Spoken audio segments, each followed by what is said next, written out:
Hey, I'm Logan Medish, your host of the High Caliber History Podcast, and today we're going to be talking about trapdoor flintlock rifles and rubber bayonets. That's right, trapdoor flintlock rifles. This is one you're not going to want to miss. Make sure you share it with a friend. Hey, welcome to this next episode of the High Caliber History Podcast. I'm Logan Medish, and my guest on the show today is my friend David Maccar. David is an outdoor writer, a gun enthusiast, and a self-described movie nerd. Currently, he writes for titles that include Coffee or Die, Meat Eater, and Outdoor Life. David, welcome to the High Caliber History Podcast. Hi, Logan. Thanks for having me. Absolutely. Good to connect with you again. It's been a little while, my friend. Yeah, I guess what? Maybe SHOT Show, huh? Yeah, SHOT Show. 11 months ago. Well, since everything has changed, we've all kind of been hermited away a little more, and I think one thing we've all done a lot more of since this all started is watching movies. Ooh, yeah, And yeah. Netflix and Hulu and Amazon Prime and Disney Plus, they're getting their money's worth, They're doing great, and not to mention all the TV shows you watch for the third time, just because I mean, a lot of people unplugged and don't have cable anymore, so it's Yeah. all just the streaming services, and honestly, they run out of stuff after a while. Well, with you being a movie fan and a firearm fan, I'm sure there is a lot of great moments that you come across and a lot of son of a moments that you. Yeah, yeah. My wife gets tired of. We don't watch any kind of like action movies together because it just ends up me like yelling at the screen about things that she has no idea what I'm talking about, and then she's like, "Why are you so mad? Why are you Right. so mad?" I'm like, I could explain it, but it's gonna take like 1,200 words. Just Right. It's going to take 1,200 words, and by the time we're done, you won't care anyway. and you'll never want to see this movie ever again for any reason. So let's Right. just avoid it. But no, it's Exactly. yeah, it's hard being into firearms and because I mean Hollywood. I don't know. I feel like uh, even in the past, there were always a lot of bad gun moments in movies and TV, and real cheesy stuff. But it was almost like it was a stage play, you know? Right. So like we know we're not doing it right because we're actors acting. And I think these days there's such a trend toward trying to make movies so hyper realistic, and they never will be. Like, and Right. some a lot of times they shouldn't be. They should be movies. But Right. when they add that layer on, like the Bourne movies have this air of trying to be like real spy Mm-hmm. movies, especially the first one, the sequels or whatever.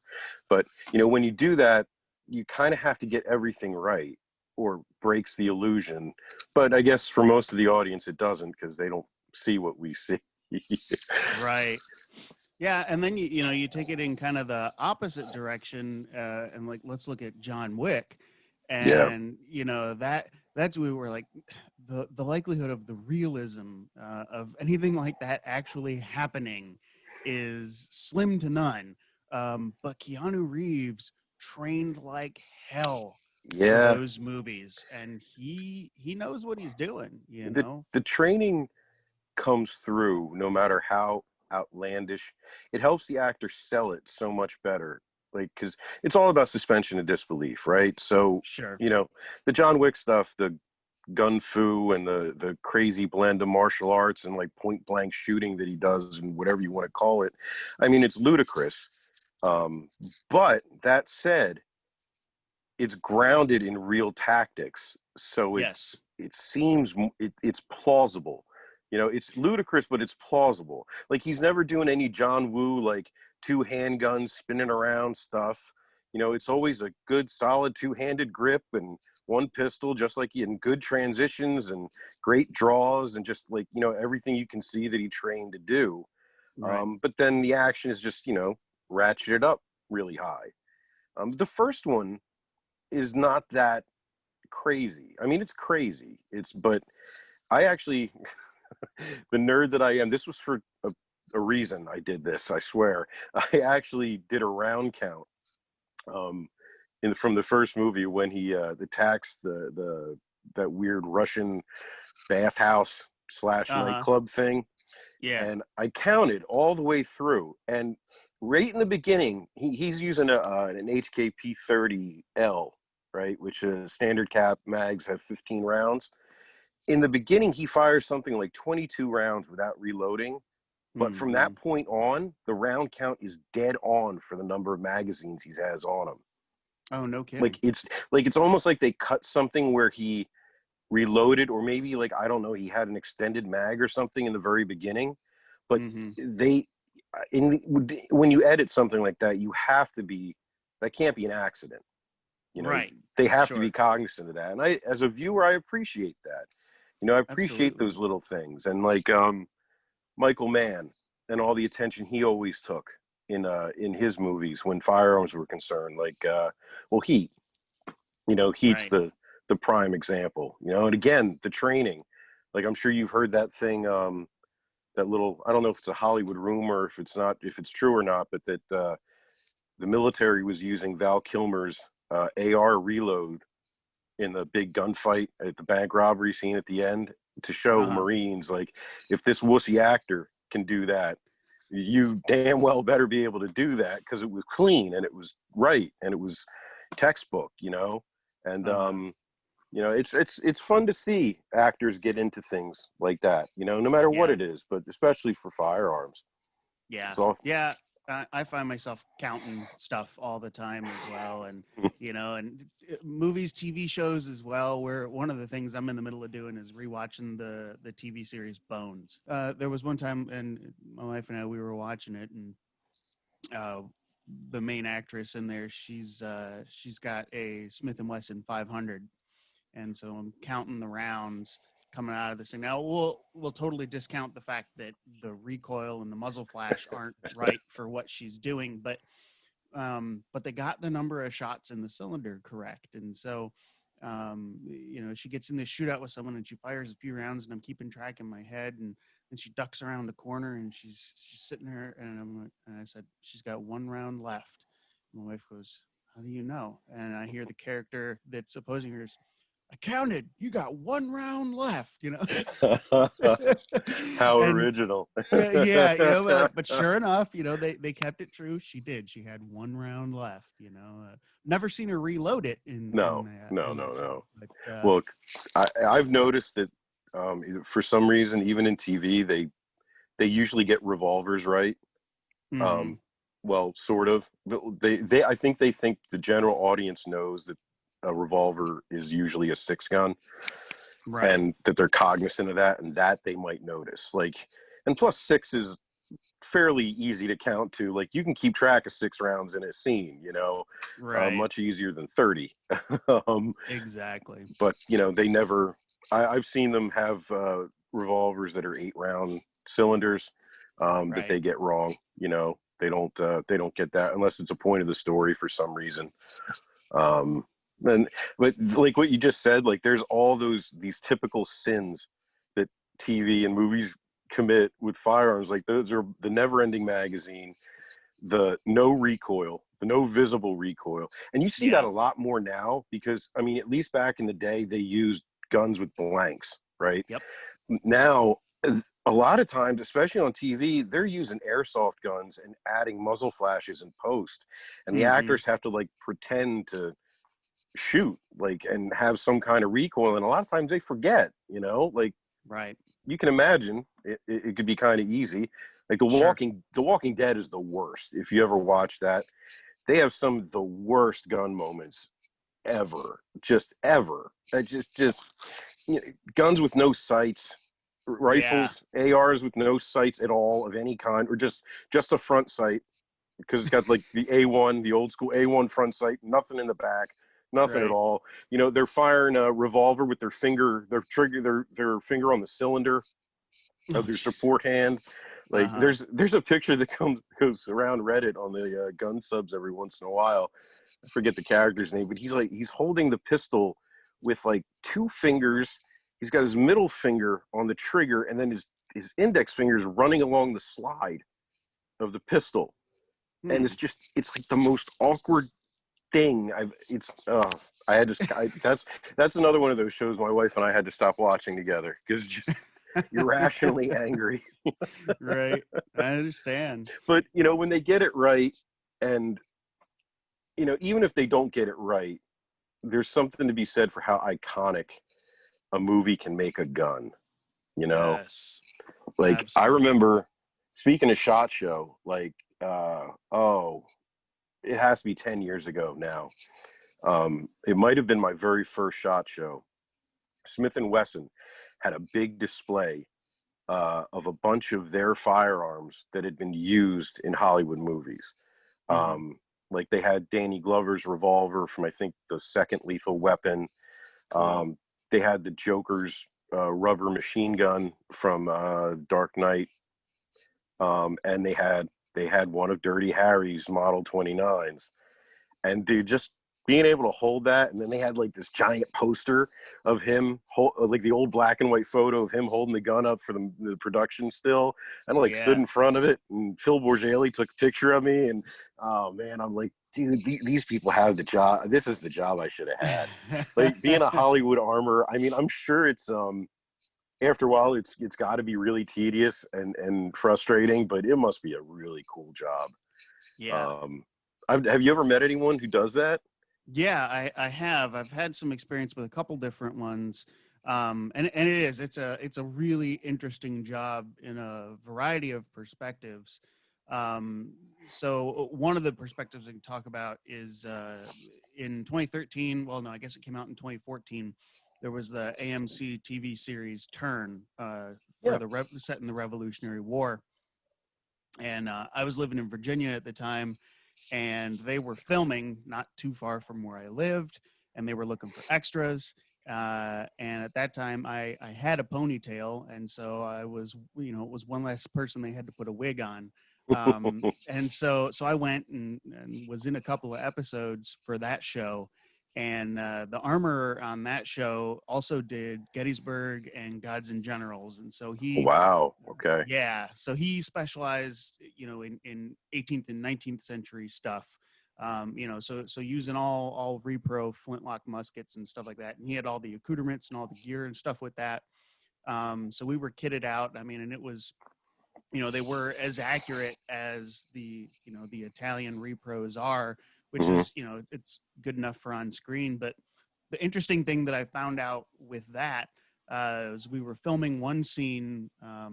We were marching in a column and we had our bayonets mounted, Hmm. but it was in a city and there were carriages being drawn by horses coming by. And for liability reasons, we all had rubber bayonets mounted onto the end of the guns, that had been spray painted silver. So in case a horse goes nuts or does something they shouldn't, it's not going to impale itself on. Yeah, Okay. Okay. yeah, and it's just that was not something that I had ever thought about, Hmm. and Like at the maybe you time, think it should be blunted or have no edge or anything, but yeah, to be fully rubber, I yeah, wouldn't. Yeah. yeah, it never occurred to me that in a scene like that they would be rubber. So, in between takes, the guys and I are there, we're wiggling the guns around and the bayonets are flopping, and doing all the silly immature stuff that you shouldn't be doing, but we were doing. Um, so yeah, I've got a little bit of experience with it in that regard. Um, but also when I worked at the NRA Museum, they had an entire display on Hollywood guns, Mm. and they had all sorts of stuff in there, including one of Dirty Harry's guns. And this particular one, it was a screen used one, like the one you held at SHOT Show.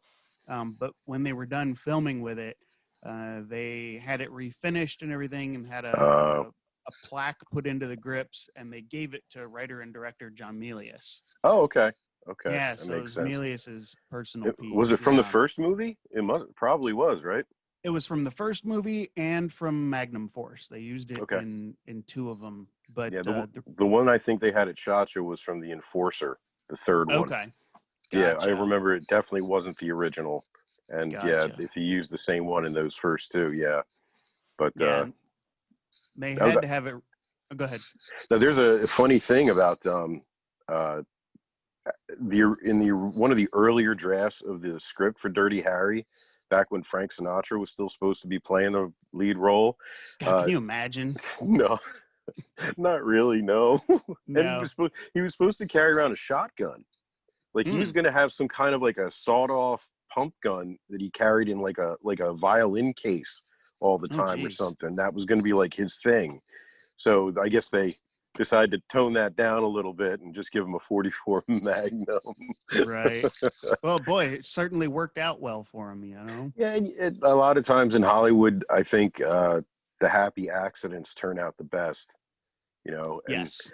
it's why a lot of these super high budget, incredibly over-planned movies just, you know, they're okay and they're by the numbers, but there's no surprises, you know, because there's no improvisation. You know, they don't have to innovate for lack of budget or like, I mean, Right. Dirty Harry, the Model 29 was like practically discontinued when they made that movie, right? Like they had to build Yeah. those guns out of spare parts from Smith and Wesson.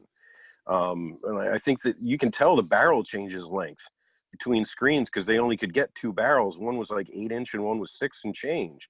So you can tell it changes. And I mean, just to think about that compared to what goes into making movies today, like, Yeah. you know, they would never, you know, a big budget movie like that, they would never, ever stand for that. But, you know, it came out cool. Yeah. Yeah. And you're right. And there were the two different barrel lengths, and they were using the 8 3/8 for the It's movie 8 poster 3/8, that's right. because you get that angle where the That barrel big, just looks like it's 10 miles long, you know? And it's perfect on the movie posters. And that was the shot in the arm for Smith and Wesson, you know, for oh yeah. years after that. You couldn't find one of those guns on the shelf, you know, and they You know, just what's even funny, just to show how popular that gun became. Later, that movie came out, I think, in the first quarter of the year, and in the last quarter, a new James Bond movie came out. One of the Roger Moores, I think, Octopussy, and he used a stainless model. So what, a 629, model yep. 629. James Bond, the Walther PPK guy, in one scene Uh-huh. uses a 44 Magnum. Just happens to be the year Dirty Harry came out. Shocking, Right. right? What You a know, so coincidence. but yeah, that's how you know, Dirty Harry and his big 44 Magnum, it became a cultural icon. You know, it's like, you know, Rambo and his M60, you know, in the 80s. Yes. Like, dude, how many, we're roughly the same age. Like I had that on a lunchbox. You know, there was a cartoon on Saturday mornings, a Rambo cartoon, man. Like, how absurd does that sound now, dude? Like little action figures and about a, you know, PTSD damaged Vietnam War vet who went on a rampage against cops. Yeah, Right. turned that into a kid's cartoon. That sounds good. But Right. you know, it was everywhere, you know, and then I remember like some artist must have merged two production stills from the second Rambo movie. So you ended up with this artist's rendering of Rambo holding what it was an M60 with like an RPG attached to the front of it, just like stuck in the Oh. barrel. Because he just mixed a drawing of him holding an RPG and holding the M60, and that's what came out. And that I had a lunchbox with that on it, and for the Wow. longest time I thought that there was a way, because like, you know, I saw old movies where they put rifle grenades on, like World War II movies where they used rifle grenades. I'm like, you must be able to just do that with an M60. That's why didn't he ever do that in the movie? Right. Yeah. That's funny. Because That's you couldn't funny. Google stuff back then, man. I was, you know, leafing through old shooters Bibles and, you know, Mm-hmm. looking in U.S. Cavalry to learn bits and pieces about firearms, because I didn't really come up with a lot of guns. You know, I Okay. mean, like my dad started hunting when he was in his early 30s. Like it wasn't a Okay. family tradition in any way. He was a late Um, onset hunter. yeah, yeah, exactly. And my mother's uncle was the hunter in the family. And he asked him to go along one year, and you know, he dug it. And after that, like, you know, he worked, you know, blue collar job. So he only got a couple weeks off a year. But we went every shotgun season. You know, we were Mm-hmm. always out there, but it never really went beyond that. So like through childhood, I shot double barrels and like a 22, and that was all that I was ever really exposed to, other than in movies and in books and anything else I could grab and learn from, until I got really, really lucky and got some really cool jobs later in my life. Yeah, it's the same way for me. I didn't grow up hunting and shooting. I got into it, later in my teenage years and stuff. Mm-hmm. And I mean, I shot a little bit as a little kid, but then high school comes along and you get interested in different stuff. And then yeah, through different jobs and stuff, was able to put the guns back into play, and fortunate enough to do some very cool things with them, as you have. And I think a lot of people, had some of their first exposure to a lot of firearms through movies and TV. I mean, Absolutely. honestly, for most people, where are they ever going to see an AK-47 unless they make an effort to go?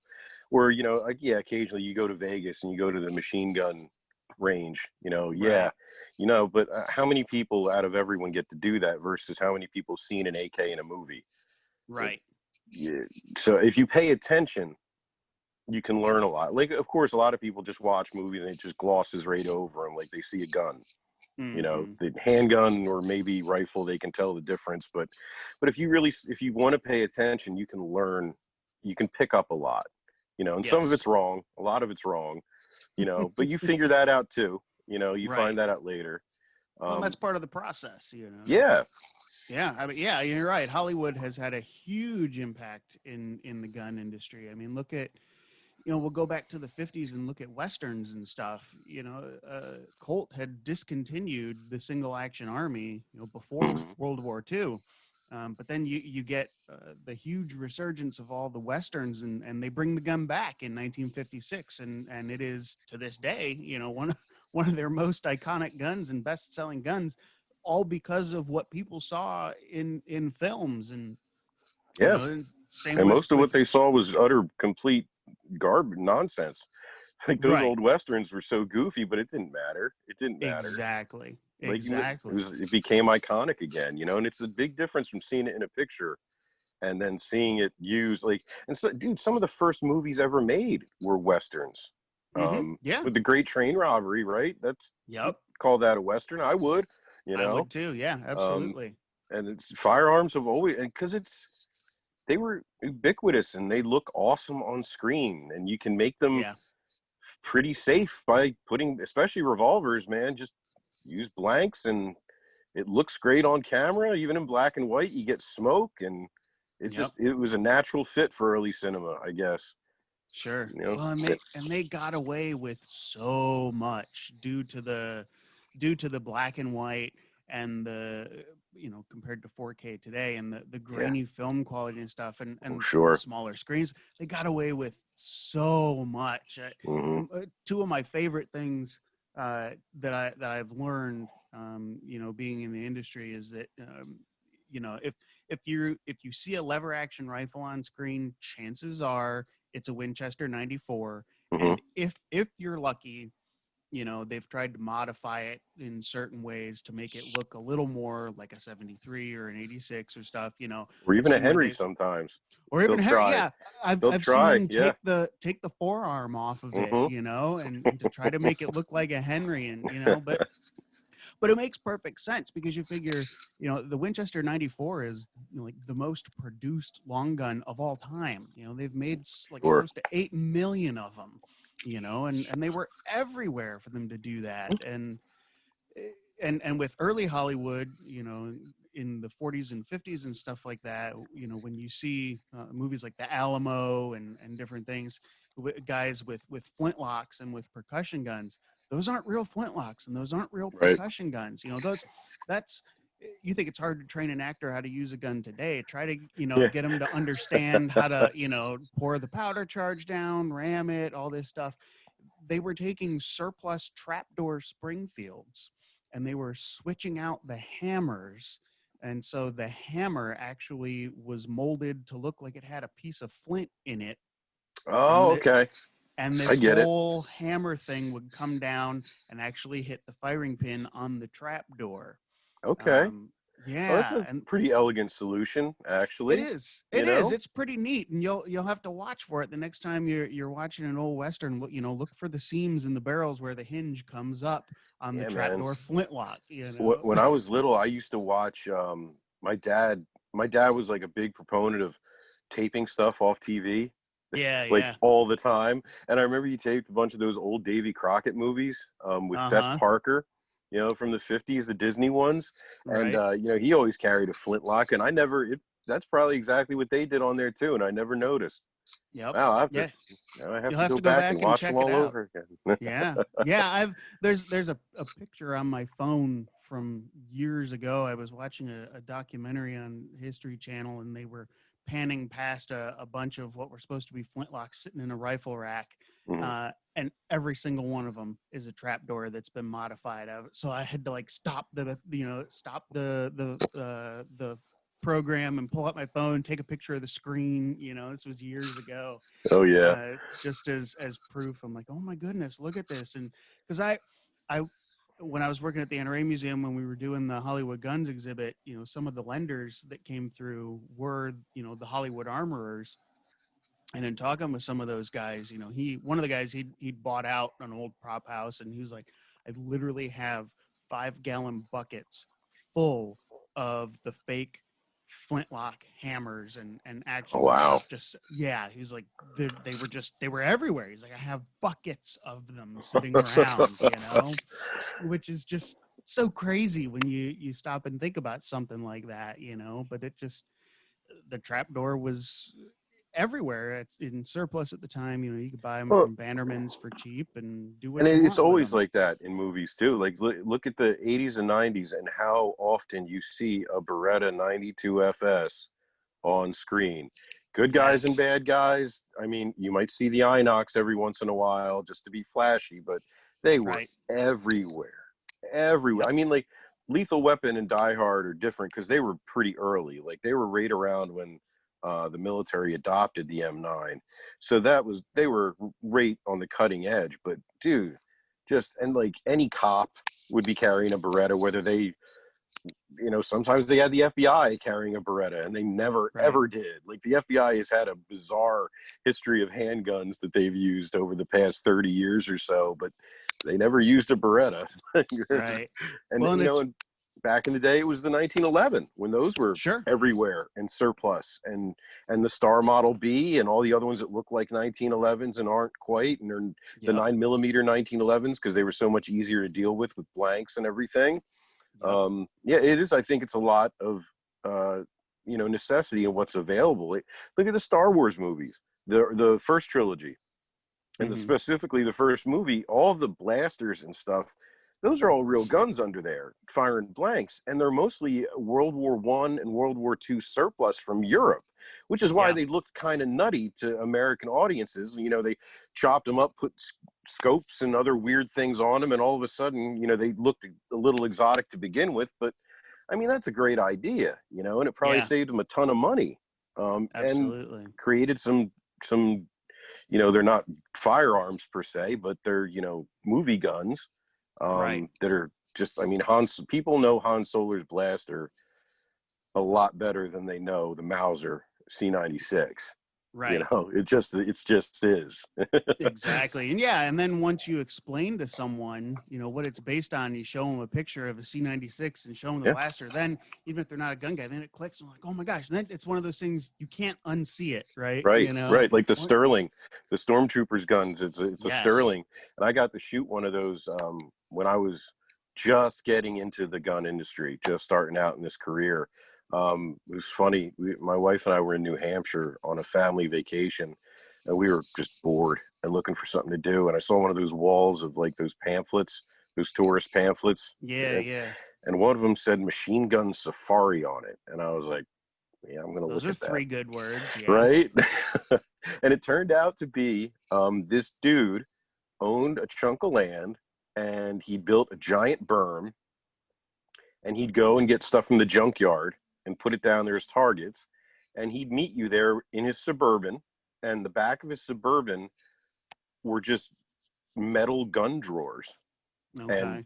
just pulled them out. And the top one had, they were all full auto, MP5, AK-47, and an M16A2, an M16A1, a Tommy gun that wasn't working. Of course, it wasn't working. Mm-hmm.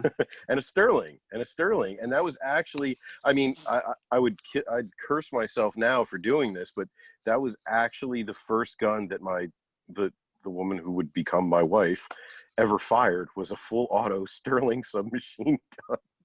Oh, man, where And do you go from there? she fired an Uzi right after that. And she really, really liked it, man. Like she ended up being able to like get a empty propane tank to dance downrange, you know, with almost a That's whole cool. magazine. And she had that, you know, that smile when Oh someone yeah. shoots a gun for the first time. Well, when Yep. their first gun is a full auto, it's a different smile. It's just bigger. It's just a little shinier. It's a little bigger, you know. Yep. Yep. Yeah. And then when you have to come home and take them to the range with the stuff that's in your safe, it's never quite the same No, smile. not Again, quite, you not know? quite. You can get close, but especially where I live, for God's sake. Oh, Oh yeah, yeah. don't get me Yeah. started. Which also I think makes a neat segue to go back to talking about armorers, Mm, the Hollywood armorers and stuff, and them living in California. You know, of course, right, you're on the East Coast, and so right. you know, but they kind of have the West Coast version of your East Coast problems, except a lot of those guys are loaded down, you know, with, well, you know, not only stuff that may not be on the roster, but stuff that's, you know, that's full auto. And I think, you know, there's probably some people that don't realize that, you know, just because that MP5 is shooting blanks, you know, that's still a real gun. Yeah, yeah. And in the eyes of the law, it's still a machine gun, and it's still under NFA. And so, you know, these guys have all these restrictions on what they can and cannot do, and where they can and cannot go. And it's fascinating to see how they move all that stuff around Mm, the country, because I met up with one of the lenders who had loaned some of the guns to us. He was doing some filming, and I took a Suburban full of machine guns uh, to to drop them back off because his loan was expired. And you know, and I pulled into this warehouse, and inside the warehouse is a 53-foot tractor trailer, and the back door rolls up, and the whole thing is just lined with Liberty safes, mm. and then a workbench. I mean, it is a rolling arsenal, and it just, I've never looked at unmarked semi trucks the same ever since, you know. And now, you know, now you see one rolling down the road, and you're like, are there any machine guns in there? I wonder, you know, like it See, just, and you know, I always just assumed it was, you know, alien autopsy labs rolling by like in ah, the X-Files, but now they're all machine guns. Thanks, man. Thanks a lot for yeah, that. it's a lot more fun, I think, that way, you know. But it never occurred to me, like, how do you, you know, how do you move all this around the country? And True. it was very different for, you know, to go back to talking about Turn, you know, it was very different because that was all flintlocks and stuff, and you know, so the guy just had him in the back of the truck. It was no big deal, you know. Right. But yeah, if you're gonna cruise around, you know, with water cooled machine guns and MP5s and stuff like that, there's, you got to have a better way to secure that than the repro And flintlock, you know. which is why you can understand why um, so many productions opt to use full dummy guns and do the effects in post.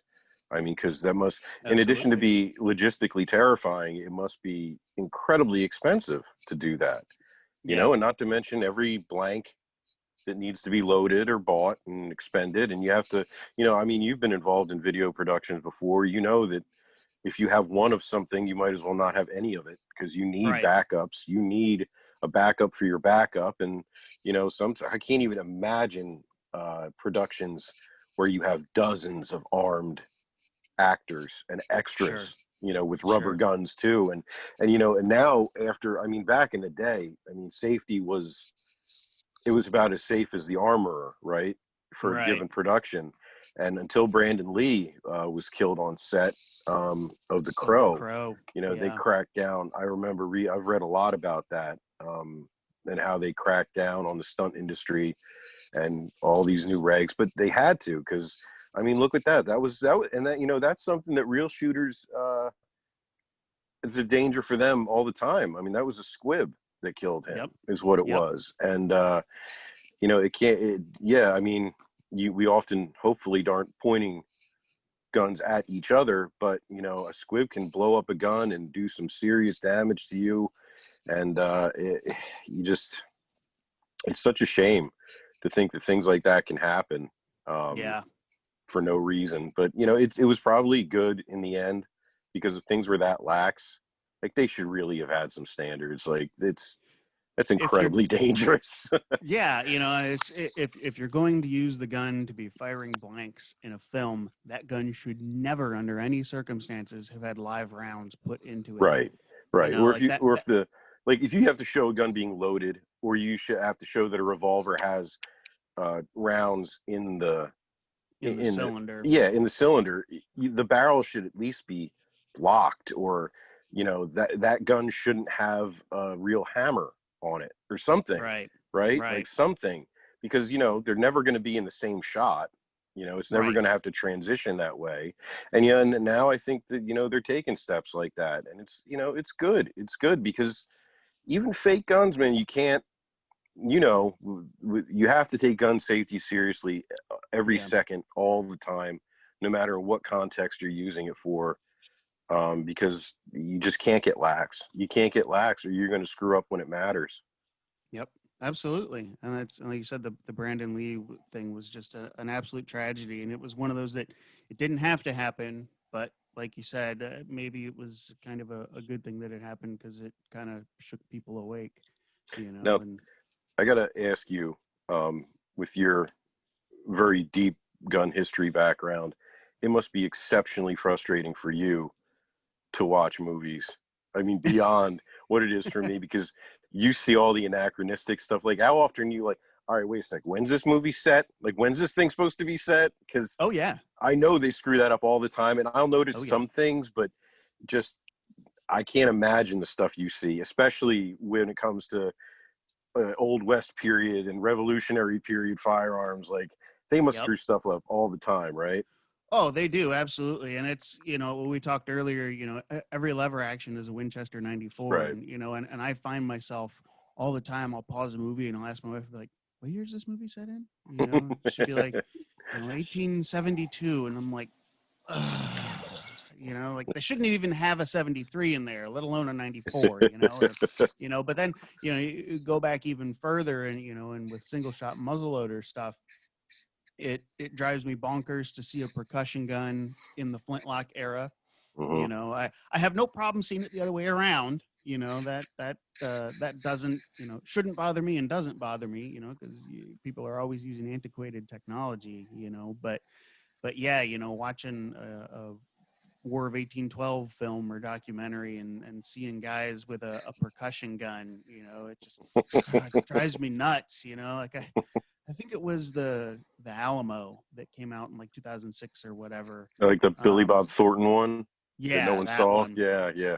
Exactly. Yeah, no one saw, but I saw. Yeah. I watched it too. Yeah. But there's a couple instances, where extras are in there and they've got percussion guns, and and I get it from a production standpoint. The people are never going to know the difference. It's a quick pan across the screen, but there are super nerds like us that stop the video and go, oh dear God, this is filmed in 1812, and he's got he's got a model 1861 Springfield. And he's like, have you ever seen that Mel Gibson movie, The Patriot? Yes, one of my favorite movies. All right, good. How'd they do with the firearms? Because I read recently that the armorer for that movie, I believe, is the one who taught Heath Ledger and Mel Gibson how to run a flintlock. Oh, and wow. that he actually gave them, while he was teaching them to shoot, he gave them that bit of shooting advice that so many of us have heard, the aim small, miss small. Yeah. Well, Mel Gibson had never heard it before, and he loved it. And then, he's Mel Gibson, so he put it in the movie. And like, I'll never forget that scene. Like, that whole scene, the attack on that British column, like Yep, I don't care what you think about the rest of the movie. That scene is awesome. It's just absolutely. awesome. It But is. they get, That's like 18th century John Wick. yeah, it really is, man. Tomahawk attacking it. Oh, dude, just running through the trees, and oh, it was Yeah. incredible. But they had the guns were like pretty good in that one, man. Yeah, I would say for as good as it could be and as good as it needed to be, at least in Mhm. all the close-up shots and stuff, they did right by it, I thought. And it's possible I'm looking at it a little through rose-colored glasses because it is one of my favorite movies, Mhm. um but yeah, I thought for the most part that they did really well with it. And another movie, a little more recent one, did you see The Revenant with Leonardo Yeah, DiCaprio? Okay. sure. They did an exceptionally good job with the guns in that film. And there's actually a little bit of a sad story with the guns in that film because when they were adapting it from the book, Mhm. uh, apparently in the book, and I haven't read it, but apparently in the book, the rifle that the main character that Hugh Glass carries is short. It's only got like a 36-inch barrel on it, which it's Only, short. Yeah, yeah. only 3 feet long. But that's short for that time period. And whenever they were looking through and trying to figure out what they were going to use in the movie, they stumbled upon, or some production assistant stumbled upon in a Google search a contemporary flintlock maker in Pennsylvania, and they called them up and they were like, "Hey, this is what we're looking to do." Um, and there was a specific gunsmith that was mentioned in the book, and they're like, "Can you make something like this or like that?" And he's like, "Well, I've actually got one on hand, And they're like, "Well, we need two," and that goes back to you and I talking, one is none, two is Right, one, all, right. all that. And so like in less than 30 days he cranked out another duplicate exact replica of this gun, which is unheard Mm. of to make a custom flintlock in 30 days. Yeah. Um but of course it is a full length flintlock rifle, and they asked him like, well, it needs to be short. Will you cut 10 inches off of the barrels? And the guy was like, I can't do it. I couldn't do it. That's like asking me to cut off my kid's arm. God, really? Oof. And so he didn't do it. But if you'll notice in the film, those guns are shorter, and they interviewed him Someone did it. afterwards. And they Someone interviewed him did it. afterwards. He goes, once they were bought and paid for, they could do whatever they want with them. So these production companies, and it's nothing to them because they've got millions of dollars in the budget. But someone took this couple $1,000 handcrafted flintlock rifle and lopped 10 inches off the barrel, Mm. just because, and did it not once but twice.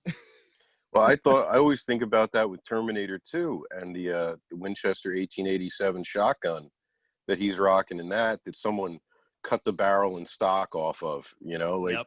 I'm sure they didn't find four of them cut down just that way. Like they must have had to go through some shit just to find them, period. Right. And then to do that to them is just, oh, I mean, I loved it at the time, but Oh God, yeah. I didn't know what it was at the time or how rare they were. And Yeah.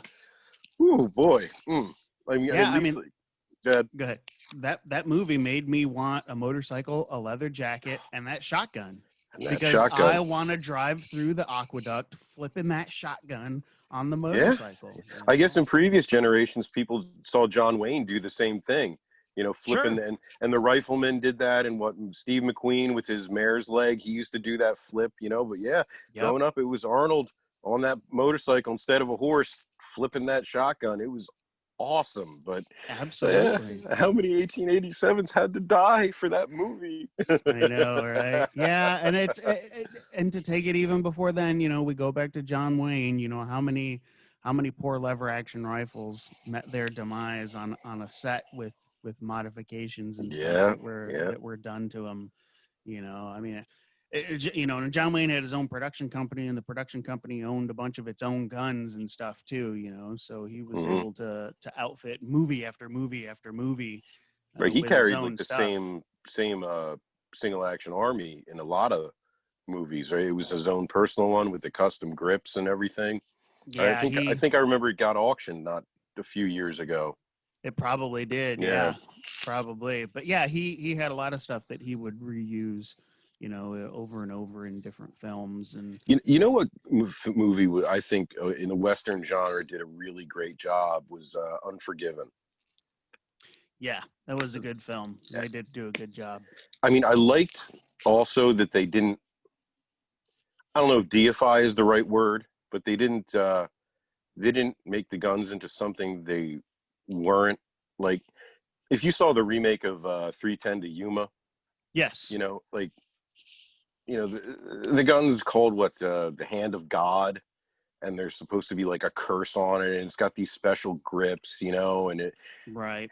it's too much, man. And like I liked in Unforgiven, they were tools, Right. like he's carrying what that star. But like my point is, it's a gun that he probably kept and carried from when he was in the war, Mm-hmm. like and the same with the Spencer rifle that Ned has.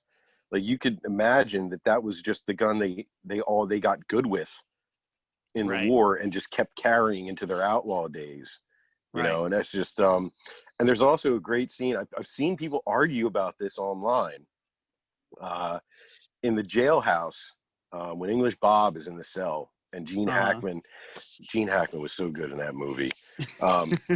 When he's, talking about how hard it is to actually shoot somebody, in the heat of the moment, which kind Right. of echoes something Wyatt Earp really said about being in a gunfight and how much more important it was to keep a cool head than to be a fast shot. And Little Bill basically gives a version of that. And then he pulls Mm-hmm. a revolver out of the desk and has the biographer offer it to English Bob in the cell, and saying if he can beat him, he can kill him, but if he loses, he's going to shoot him down. And he doesn't take the gun, and then he empties it right in front of him. And if you listen, 5 cartridges hit the floor, right? Okay. And a lot of people took that to mean that he'd rigged the gun up so that the first chamber would be empty. And but if you know how single action armies worked, the safe way to load them was to have the hammer resting on an empty chamber. Right. So as he unloaded it, that last chamber wouldn't drop around. Right. Would have been And empty anyway. yeah, so it's funny, if you don't know that, it adds like another layer to the story that's implied. Mm-hmm. But if you do, it's a different meaning. It's a Right. different meaning. And from the care they took for the guns in that movie, I'm certain that they did that. They did that to get it right, Mm-hmm. and it didn't have any other alternate meaning. But that's just fun for me. I love movie gun nerd stuff like that, man. I Yeah. love it. Yeah, and I love when you see stuff that that isn't mainstream or isn't real, but someone goes, "Huh, maybe that could be a thing," Like what? and then it turns into it. So, did you see the movie No Country for Old Men? Yeah. Okay, Yeah. One of my favorite books too. the suppressed shotgun in that movie. That's right. When that That did movie not comes exist. out, yeah, that movie was either 2007 or 2008. One of those, I don't remember which. And there was no such thing as a shotgun suppressor. I mean, of course, suppressors have been around since the early 20th century with Maxim, but no one had suppressed a shotgun. And the guys at Silencer Co. saw that and were like, wait a minute, maybe we could do something like that. And then a handful of years later, I think it was in 2014, they Sounds came about out right. with a shotgun suppressor. I think it was called the Salvo 12, maybe. I think it was, yeah. Yeah. And so that was something that, it didn't exist until enough people saw it and was like, hey, maybe that could exist, Do you remember that show? I think it was called Red Jacket Firearms. It was a reality show. And like I actually interviewed him on the phone one time before all that. Yeah. Tell me about it. But I remember I used to really like that show, of all reality shows, right? But I remember a customer came in and he wanted a suppressor for his shotgun, like the one the dude had in No Country for Old Men. Okay. And they built something that on the show looked like it worked. You know what I Okay. mean? Like the Right. way they cut those things, who knows if the thing blew up on the fifth shot or not, but Sure. they made something that effectively did suppress a shotgun, and just like Silencer Code did, but they did it, with R&D and, the actual Right. work and prototyping. But yeah, it's the whole thing of art influencing reality and vice versa, and it's really interesting to see stuff like that. That's Yeah, another really definitely. good gun movie. Although that, they made that part up about the shotgun suppressor. Hollywood jumps on that stuff like crazy. Like, you remember that double 1911 that came Oh out God, yeah. there was just two 1911s just sandwiched together. Yep. That showed up that year in a James Bond movie. Of course it. Like, of course it did, right? And like, it's just, Yeah. oh, and you see something introduced and you're like, oh, that thing cannot work well, but it's going to be in a movie. I know it's going to be in a movie. Someone paid enough to get it in the movie, But it'll probably be a bad guy movie, a bad guy gun. So that's Right. okay. That's There okay. you go. There you go. Oh, that's funny. So what would you say your favorite gun movie or action movie is? Oh man, that's a tough one. Oh, favorite gun movie, favorite action movie. You know, I'm gonna have to take it in a slightly different direction, and a favorite gun movie. Yeah, shit. No, that's not. That's Gotcha. tough. Sorry. Yeah. No, you're good, man. All right. Well, how Um, about this? What's your favorite movie gun? Like, what character and his gun is your like? They're just awesome. Gotcha. One of the things I think is really cool, and I'm going to expand on your movie or TV show, and I'm going to go with TV show. Okay. Um, I really like the AMC show Hell on Wheels. Oh Uh, yeah. yeah, and the main character, Cullen, I want to say maybe or something like that was his name. Um, but he was a former Confederate soldier, Right. and he carried a revolver with him, Griswold, right? and he carried a Griswold and Gunnison revolver with him because Yeah. he was from the Deep South, and that was a Southern-made gun. And I just thought that was so cool that they could have put a 51 Navy or a 60 Army in his hand, Mm-hmm. and Yeah, just quite called it a easily. Yeah. day. Mm-hmm. Yep. But they put a 51 but instead of putting a 51 Navy or a 60 Army, they went with the Griswold and Gunnison, and I just thought that was so cool.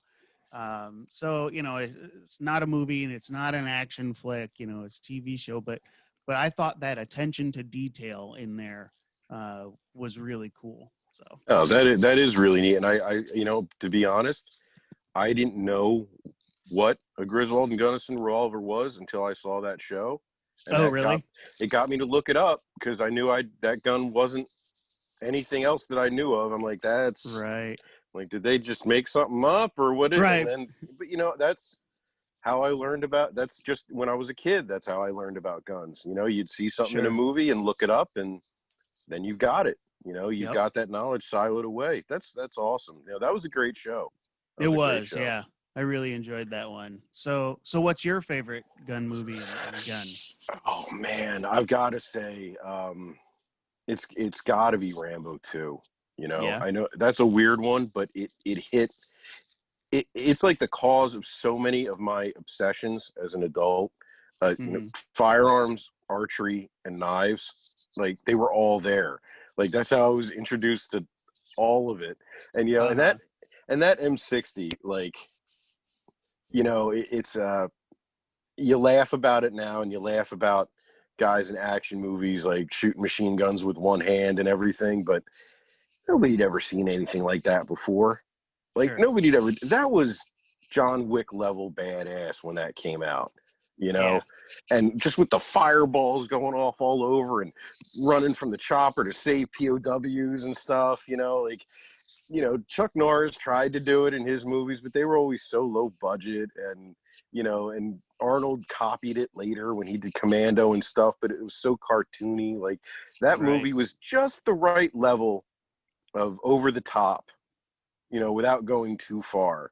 And, Mm-hmm. with the compound bow and Jimmy Lyle's awesome knife design.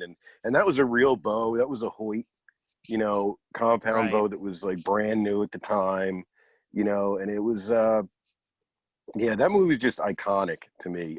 It's a time capsule of a time period, of a look of movies, and Mm-hmm. you'd never be able to get away with something like that today, ever, in Right. any way. That's why I really hope they never try to remake that series. They'll just ruin it. Well, or a prequel or something horrible like that. Just no. Just Yeah. no. That'd be like you're making Dirty Harry. Like, oh hell, they Right. turned Lethal Weapon into a god awful television show, and so they'll Thankfully, I've do never seen anything. it. Don't, don't, Yeah. don't. Yeah. Just watch the old movies again. Just don't. Right. And you mentioned Rambo, and I've had this line running through my head the entire time we've been talking. Each time you bring up Rambo, this runs through my head. But do you remember the Nicolas Cage movie Lord of War? Oh yeah, that's a great movie It is a about great guns. movie. Yeah. Yes. But one of my favorite lines in there is when he's in Africa I and he's with the warlord, and the warlord's wanting him to source some stuff. He's like, "Can you bring me the gun of Rambo?" And he goes, the "1, gun 2, of or Rambo. 3?" And he's like, "I've only ever seen the first one." Like He's like, M60, you got it, buddy. And he brought it for him. He brought yep, it. Yeah, yeah. yep. But That's the thing that impresses me about Rambo and the character. That wasn't just like a US phenomenon. Like that it was character was everywhere. bigger in other countries than it ever was here. Yeah. Especially Asia, Africa, everywhere, especially that second one. Everyone knows who Rambo is worldwide, guaranteed, Yeah. for better or worse. Yeah. You know? Yeah. Yeah. Yep. That's awesome. That's Yep. awesome. Yeah, Lord of War was great. And Yeah. it was a lot like that movie with Jonah Hill that came out not too long ago. What was that called? War Dogs, I actually. haven't seen that one. It's a lot. I mean, it's deals with a lot of the same themes, Mm-hmm. and it's just set. It's a mildly true story. I think it's based on a true story, and it's Okay. set during the modern times, during the Afghanistan and Iraq wars, and after the fall of the Soviet Union, well after the fall, instead of where the Nick Cage one was. I think that starts in the 80s, right?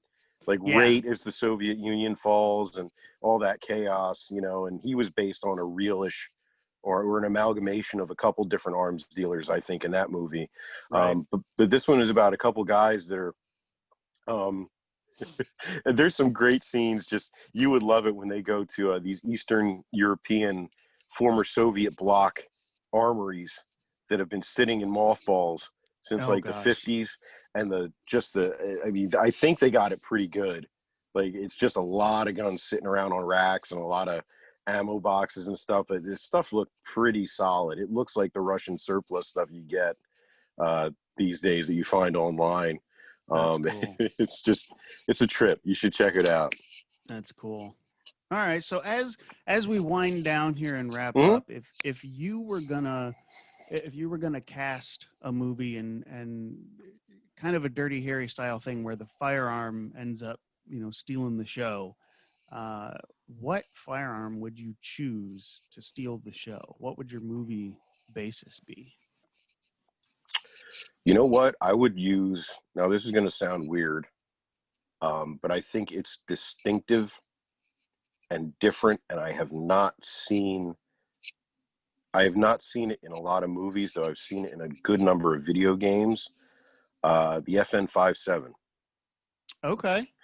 I mean, the Ruger 57 is a cool gun too, but that FN has such a unique look, and that tiny little bore, it's distinctive. And Mm-hmm. I'm a big Splinter Cell fan in the video game world, and Okay. that's Sam Fisher's gun, man. And like I've been waiting, because there's been a Splinter Cell movie in development hell forever, and like Tom Hardy was supposed to be in it at one point, but it keeps dying, and I just keep hoping when they finally do it that they give him the 5.7, and Okay. like people, just loading the magazine, even people who don't know guns, they'll know that those those rounds don't look like typical handgun rounds. You know, they look like Right. tiny little baby rifle rounds is what they look Right. like, with the bottleneck and everything. Yep. And I think, like, you know, they'd have to Hollywood it up a little bit and like make it super accurate, you know, like real precise. And I think that would be a great way to portray it. You know, not a gun that does a lot of damage, but in the hands of a master spy like Sam Fisher, you know, Right. with ultra precision shooting, like John Wick kind of too. You know, I think that would be really cool to see on the screen. That would be. Yeah, you're right. I don't know that I can think of a single film where I've seen one of those in it. I don't think I have, So, unless like a dude is holding it in the background and it's not right. really, you know, that might have just incidentally ended up somewhere. But yeah, it's never been the center of attention as far as I know. Yeah. I mean, Very cool. the AA-12 already got done in the Expendables movies. Yeah. Otherwise, you know, just to close it out, that was one of my most recent movie gun real life crossover moments. Was I think year before last at SHOT Show. Yep. When that company was trying to put out, remember we did Sol Invictus Arms. Yeah, yep. They were going to put out that semi-auto version, and they had the full auto version at range day. Yep. Man, that was fun, wasn't it? It was. And that's, you know, believe it or not, that because I think you took it, a short video clip of me shooting that. And I put that up on my High Caliber History YouTube channel. Oh, did you? And okay. Yeah, and routinely that clip, that little short clip, shows up as one of my most viewed videos every time I run the algorithms on it to check how the channel's doing. That gun comes up, that little video, and I thought that was so neat.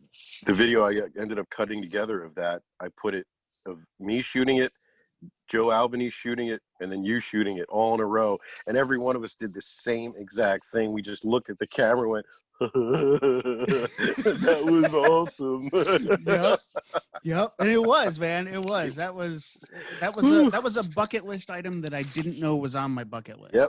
And now every time you see that movie, you can be like, I shot that gun. That's right. Yep. Good deal. Well, David, it was wonderful chatting with you today. I really appreciate you coming on here and helping me take this in a slightly different direction than what some of the previous episodes have been. This is sure, man, anytime. This was fun. Yeah, absolutely. So hopefully we can have you back on at a future point. Anytime, buddy. Anytime. All right. Sounds good. Thanks, David. Have a good day, my friend. Thank you. You too. Thanks for tuning into the episode today. I hope you enjoyed it. I hope you enjoyed it going in a slightly different direction, talking movies. If it's something that you liked, be sure to leave us a comment and a review and let us know what you think. Hope you stick around, and looking forward to having you right back here on the next episode. Until next time, I'm Logan Medish. Have a great day.